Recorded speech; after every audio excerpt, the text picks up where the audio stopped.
A continuación, neurología y algo más, junto al doctor Roberto Arellano. ¿Qué tal? ¿Cómo están? Bienvenidos a un capítulo más de neurología y algo más. Hoy día voy a presentar un tema que ustedes lo conocen, así que no voy a hablar mucho del tema, que es la apnea del sueño obstructiva. Pero la vamos a tomar desde un punto de vista distinto a lo que habitualmente los médicos y los pacientes no se imaginan que esto puede estar ocurriendo. ¿Qué pasa, no es cierto, cuando hay síntomas que no son de la apnea del sueño, que no son roncar, que no es andar con sueño durante el día, que podrían ser los síntomas cardinales de la apnea obstructiva del sueño en el adulto, sino que son síntomas indirectos de apnea y por los cuales a uno jamás se le hubiera ocurrido consultar pensando en que podría tener una apnea como causa de esos síntomas.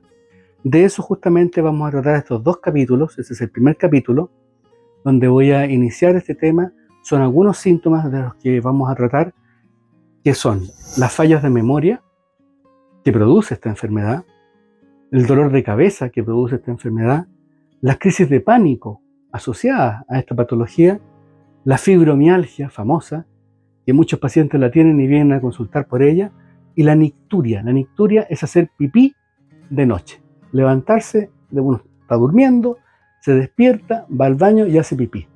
De esos síntomas vamos a hablar en este primer capítulo. En el segundo capítulo hablaremos del resto.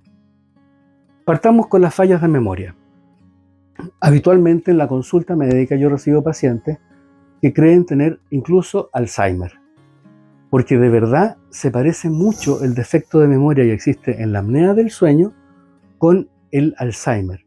Son pacientes relativamente jóvenes, 50 años, 40 y tantos años, hasta 60 años, que vienen por defectos muy específicos de memoria. Y tan específicos son que yo creo que no están todos estudiados, pero hay un síntoma cardinal de la falla de memoria de estos pacientes que tienen apnea y que se les empiezan a olvidar el nombre de las cosas, el nombre de las personas, y de esa manera el paciente está hablando una materia determinada y de repente se olvida de una palabra y empieza a darle un circunloquio que se llama, es decir, empieza a darse una vuelta alrededor de la palabra antes de decir la palabra y muchas veces no la encuentra.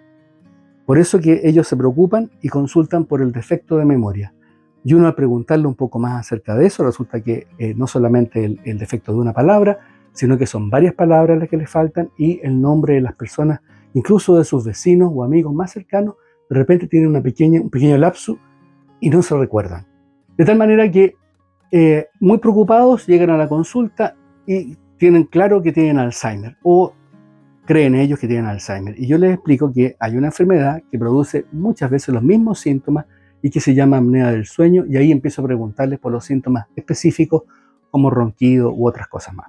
Entonces, eso es un detalle importante para que si a usted le está pasando algo semejante, por favor, consulte a su médico. El otro síntoma que da la apnea es una cefalea, un dolor de cabeza. Habitualmente cuando uno se levanta, se despierta, una hora o media hora después empieza un dolor de cabeza que no es un dolor de cabeza fuerte como el de la migraña, con náuseas, vómitos, que le molesta la luz, los ruidos. No, es un dolor de cabeza que incluso se puede pasar con analgésicos básicos, pero que no debiera estar y ocurre todos los días después de levantarse.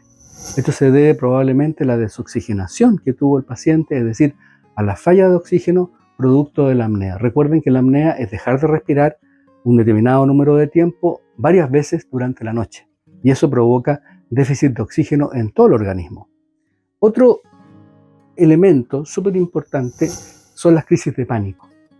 Un paciente, por ejemplo, hombre o mujer, entre 30 y 40 años, que empieza a sentir crisis de pánico cuando maneja, cuando va al trabajo, cuando está en la casa, por causa inexplicada.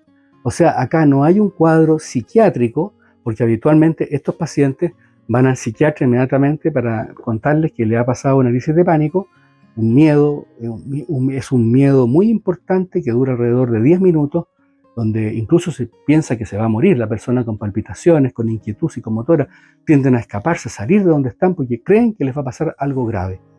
Y en consecuencia, ¿a dónde van? No van al neurólogo, no van al experto en sueño, van al psiquiatra, obviamente. Y el psiquiatra les da medicamentos para la ansiedad, para la angustia, empieza a investigar los mecanismos por los cuales se les podría haber provocado esta crisis de pánico, y al final llegan a mi consulta con hartos fármacos, con crisis de pánico, y yo les hago la pregunta clave, que es si ronca o no, y la mayoría de esos pacientes está roncando y tienen apnea del sueño. La apnea del sueño es un factor súper importante en los famosos crisis de pánico. Así que si a usted le pasa algo semejante, no se vaya tanto por el lado psiquiátrico, porque puede ser una patología mucho más potente, que es durante la noche, y usted no está consciente.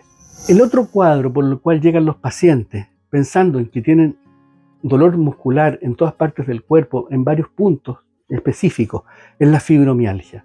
Y se despiertan cansados, se despiertan como después de haber jugado a la pelota, con dolor muscular, y eso van al médico, normalmente al traumatólogo, porque es algo de músculo, de hueso, de articulación, en fin. Van al traumatólogo y el traumatólogo, ¿qué dice? Fibromialgia. Entonces el traumatólogo le da remedios para la fibromialgia, le da pregabalina, le da una serie de otros remedios que aumentan más la apnea del sueño y producen más fibromialgia.